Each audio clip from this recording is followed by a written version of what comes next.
Hello, everyone. It's good to have you with us. I'm Lynn Doyle. A couple of stories recently has regenerated the debate over steroids in sports.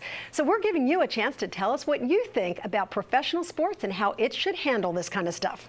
In baseball, for example, where there was basically a don't ask, don't tell policy until recently, should players like Alex Rodriguez be allowed to wipe the slate clean and start fresh? Or should he and others like him be held accountable for past actions and perhaps have a little asterisk next to his numbers? We're going to give you a chance to weigh in with your thoughts on that coming up. But first, no one has endured more scrutiny when it comes to alleged steroid use than Barry Bonds, who is not only under the microscope by Major League Baseball, but who also now faces perjury charges for allegedly lying about his alleged use.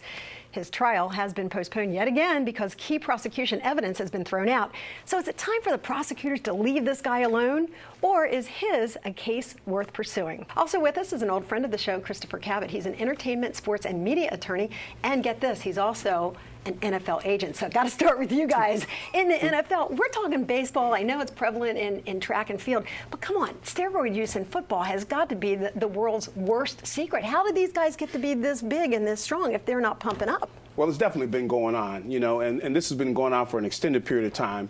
The thing that happened with baseball is it doesn't seem like they really wanted to catch guys. I know that was the case in football. They kind of looked the other way for years. Guys were using steroids, but what has happened is the government has gotten involved. There's been pressure on them because of parents seeing their kids start using drugs.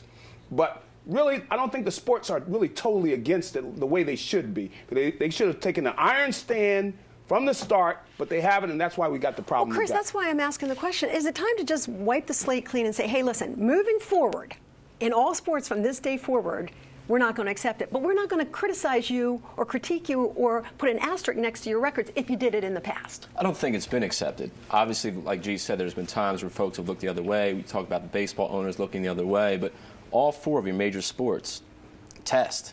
Major League Baseball tests for 83 different substances. 10 players are randomly tested throughout the weeks of the season, and it's a ban of 50 games on your first violation, 100 games, and a life ban thereafter. Well, I think A-Rod made an interesting point in his interview with Peter Gammons. He says, look at my career. I played 15 seasons. At 20 years old, I weighed 210 pounds. Now I weigh 225 pounds. 15 pounds of gain, roughly a pound a year.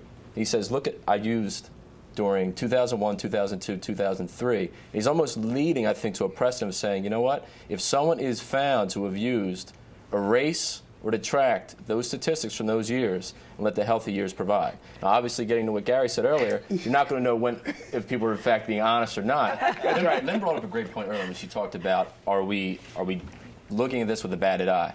I think today, more than ever, with media coverage, with our internet, with technology increases, now you're seeing Congress get involved. You're seeing things like different reports coming out of Congress, the Mitchell report.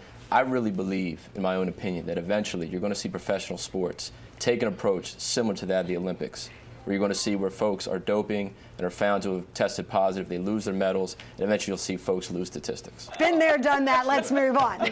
When Danny talked about America will only accept a full apology when you go before Katie Couric. And in Peter Gammons' interview with A-Rod, he says, you went before Katie Couric, and you said you would never use. And he looked directly into the camera, directly in her eyes, said you would never use. And he says, at the time, I hadn't even been told that I had failed or tested positive. And to an extent, I was in denial with myself. If I couldn't be honest with myself, how could I be honest with her? And that's where you lose points in terms of crisis management with people. Sorry, I'm playing the world's smallest violin right now. Yeah. And that's where you lose points with people in the general public. All right, well, I'll tell you, I think points. Jose was telling the truth. Well, all of them are using, really, and that goes for guys like Andy Pettit and all these other guys, quote-unquote good guys. Right. The whole sport was using. Yeah. Talk about that for a second. Jose puts his book out, and you don't see many defamation claims or lawsuits afterwards. Good point.